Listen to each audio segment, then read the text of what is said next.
Tem um cara falando aqui sobre Hebreus, você passou por esse pedacinho aí. Deixa eu ver se essa pergunta é legal, se for a gente pula, tá? A minha pergunta, Caio, desculpe a intervenção, é de uma literalidade intrigante. Veja Hebreus 7, versículo 9, aspas.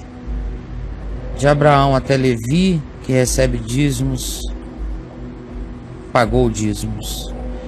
E depois, aí ele fecha a aparência, e depois, mudando-se o sacerdócio, necessariamente se faz mudança da lei. Fecha a aparência. O interessante é que as edições mais atuais excluem a preposição até. Tá falando de edição, né? Gostaria de ouvir você falar nessa e por palavra. assim dizer, também Levi, que recebe dízimos, pagou-os na pessoa de Abraão. Porque onde é que ele reclama das edições mais modernas? Onde você podia reler, Drauzio? O interessante é que as edições mais atuais excluem a preposição até. De que verso? Do verso 9? É, de Abraão até Levi, que recebe dízimos, pagou dízimos. Ele pode ter escrito errado aqui. Que fixa um limite para o dízimo e depois, intencionalmente, é retirado de versões modernas.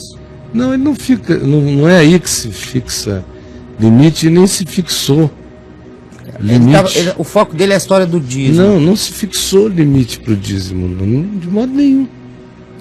O povo é muito radical, eu fico vendo aí na internet essas fotos que mandam aí, tipo, abaixo o dízimo. Não é nada disso.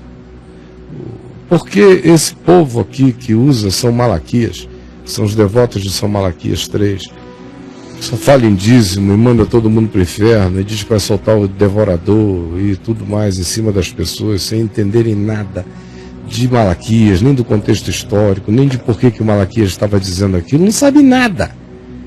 É um arrancar e um jogar uma pedrada em cima do povo. Essa edição. Essa edição. Essa edição aí. Não sabe nada. Os editores do negócio. Nada, não sabe nada do contexto histórico, nada de nada. Só arrancam e jogam na cabeça do povo aqui, em qualquer lugar. Um negócio que é um assinte ser feito desse modo. Mas Jesus diz em Mateus 23, condenando os excessos do dízimo, da extorsão dos fariseus ou dos sacerdotes, ou do templo extorquindo as pessoas, ele diz que eles davam todos os dízimos do cominho, do endro, de todas as comidinhas, davam todos os dízimos e esqueciam os mais importantes preceitos da lei, que eram a justiça, o amor e a misericórdia. E Jesus disse, devias fazer estas coisas sem omitir aquelas. Então pratiquem a justiça, o amor, a misericórdia, sem deixar de trazerem os seus dízimos para a manutenção do que quer que seja. Isso ele falando com os que trazem. Não traga por barganha, porque o Deus se agrada mesmo é de misericórdia, não é de sacrifício. Agora, quando trouxer, traga nesse espírito, como Paulo disse, Deus ama quem dá com alegria, com espontaneidade. Mas não se está fazendo uma abolição de nada. Se está fazendo a abolição do dízimo apenas em qualquer que fosse a perspectiva que ele nunca teve em Israel, exceto depois de Herodes o Grande, quando o pagamento do dízimo passou a ser um imposto para o templo, porque antes daquilo ali o povo levava o que podia, levava o que tinha, para o sustento dos sacerdotes da tribo de Levi, que se alimentava do dízimo das outras 11 tribos, e dos sacerdotes, que recebiam a melhor parte, os que estavam lá ministrando o dia inteiro no altar, comiam as melhores coisas.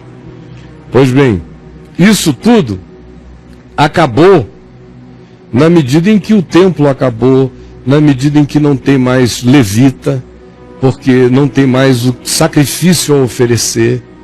Esse negócio aí do meio evangélico de ressuscitarem os levitas é uma heresia de meninos idiotas. Os levitas acabaram, nós somos de Jesus, que é a segunda ordem de Melquisedeque, nós não temos nada a ver com a ordem levítica dos bodes e dos touros, isso morreu. Todo homem hoje é um adorador de Deus, não é um grupinho selecionado. Isso tudo acabou. O livro de Hebreus diz, olha, ficou para trás, ficou para trás, ficou para trás, ficou para trás. Morreu, era sombra. Nós somos discípulos de Jesus segundo a ordem de Melquisedeque, não segundo as linhagens do Velho Testamento. E, inclusive, tais linhagens em Jesus tiveram os seus arquétipos, os seus tipos, os seus modelos, as suas simbolizações cumpridas. Como eu já expliquei agora pela terceira vez, umas ele consumou, outras ele acabou e matou porque nos matava. Pois bem, sabendo disso, eu preciso entender que o que eu tenho de fato em Jesus é tudo o que interessa a um ser humano nesse mundo ter, para ele compreender qual é o significado de qualquer coisa. E no que tange ao dízimo, a mesma coisa. Porque eu não sou mais chamado a dar o meu dízimo, como os contemporâneos de Malaquias o foram por ele naqueles dias. Nem vivo sob nenhuma dessas ameaças. O dízimo para mim é uma medida muito pequena, é só 10% do que eu ganho. Eu sou chamado no Evangelho a não ter taxações dentro de mim, a dar segundo a generosidade. Então quem estabelece um dízimo já botou um limite para uma generosidade. Então tem que ser de acordo com o que eu posso, de acordo com o que eu tenho, de acordo com o que Deus propõe no meu coração, de acordo com as minhas próprias prioridades. Eu vou dando oferta e praticando esse culto o dia inteiro. Quando eu ajudo alguém em algum lugar, eu tô botando no gasofilácio do amor. Quando eu socorro um parente que está numa necessidade, eu estou botando no gasofilácio do amor. Quando eu invisto numa causa de pobres e necessitados, eu estou botando no gasofilácio do amor. Quando eu socorro um amigo que está em apuros ou doente, eu botei no gasofilácio do amor. Assim como também eu, quando ponho no gasofilácio na cesta da reunião que eu frequento, e se eu vejo que aquele é um grupo que tem compromissos sérios e tem projetos com os quais eu concordo, eu boto tanto mais quanto eu possa e tanto mais quanto eu tenha confiança nos destinos que aquilo ali ganha, se são pessoas honestas mesmo, que dizem e fazem conforme estão propondo. Mas não é por causa de uma taxação dizimal no Novo Testamento, é por causa de uma gratidão. Até porque, como eu disse, nós somos discípulos de Jesus segundo a ordem de Melquisedeque, e Abraão, que é o pai dessa ordem levítica de Hebreus, pagou o dízimo a Melquisedeque, significando dizer que nessa nova ordem onde eu estou, e todos nós que estamos em Cristo estamos, todo mundo traz o que tem e dá com gratidão também, porque a religião impõe isso como dízimo. O Evangelho diz que isso é uma graça, é um privilégio, não é uma obrigação, não é por causa do devorador, é por causa de eu vencer a avareza no meu coração, e é por causa da necessidade concreta de uma outra pessoa, de um irmão. A religião diz que a gente faz isso para aplacar a fúria divina. Sim. Quanto a não nos visitar com maldições materiais. O Evangelho diz que a gente faz isso por gratidão à riqueza espiritual de Deus em nós. Tenhamos nós dinheiro ou não. Como lá em 2 aos Coríntios 8 e 9, quando o pessoal da Macedônia, lá de Tessalônica, na pobreza, doaram mais do que quem tinha. Superabundou da muita pobreza deles a riqueza espiritual que transformou a pobreza deles numa grande dádiva material para outros. Então no Novo Testamento o espírito é outro, não tem nada como cobrança, nem como barganha, nem como sacrifício, nem como aplacamento divino. Tem como expressão de gratidão, de amor, de alegria, de satisfação, como vitória da minha consciência sobre o meu egoísmo, sobre a minha avareza, sobre o meu ensimismamento. tem a ver com um estender da minha visão para além dos meus braços. Há coisas que eu posso fazer, há outras coisas que estão para além de mim, mas merecem ser feitas.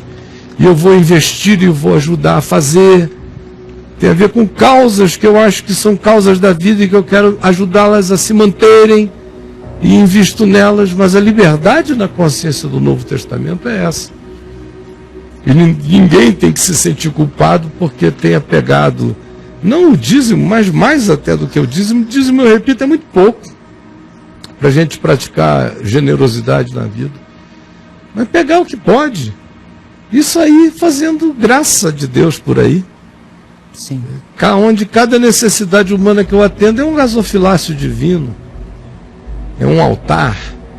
Como lá em Lucas, no capítulo 10, na história do bom samaritano, toda a descrição daquela história ali, o homem vem descendo de Jerusalém a Jericó, encontra o outro caído à beira do caminho, o sacerdote passa, o levita passa, é o samaritano herege que para, porque andava no seu próprio caminho, ou seja, ele tinha dentro dele um caminho de socorro, de misericórdia, de solidariedade. Ele tinha olhar para ver quem estava diante dele.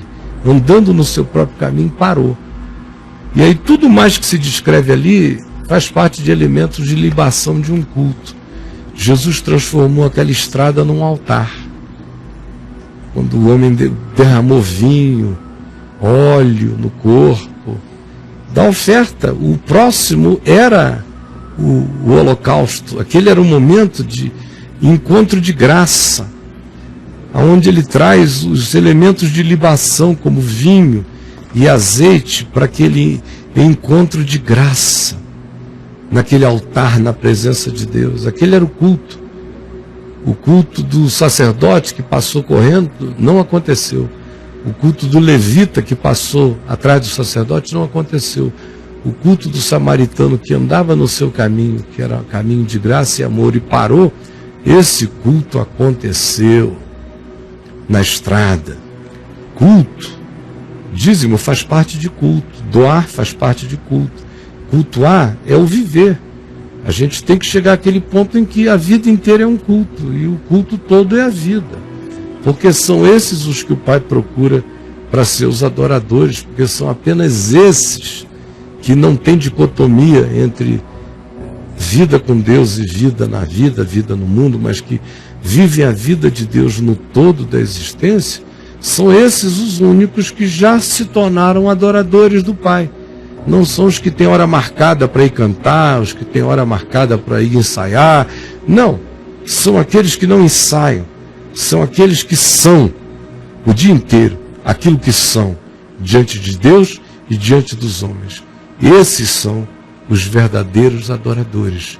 Esses são os que adoram a Deus em espírito e em verdade.